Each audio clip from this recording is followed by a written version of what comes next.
بسم الله الرحمن الرحيم.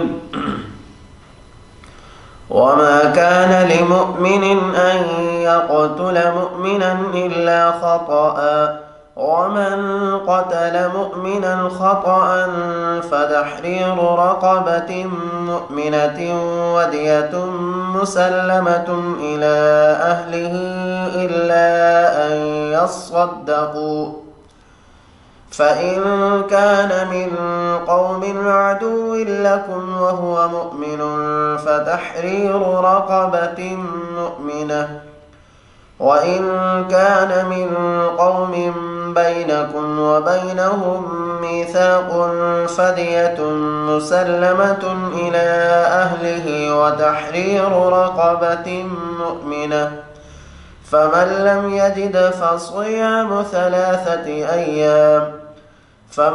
يجد فصيام شهرين متتابعين توبة من الله، وكان الله عليما حكيما.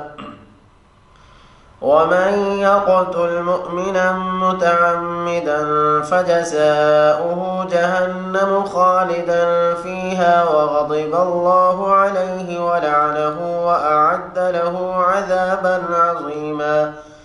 يا أيها الذين آمنوا إذا ضربتم في سبيل الله فتبينوا ولا تقولوا لمن ألقى إليكم السلام لست مؤمنا تبتغون عرض الحياة الدنيا فعند الله مغانم كثيرة كذلك كنتم من قبل فمن الله عليكم فتبينوا إن الله كان بما تعملون خبيرا.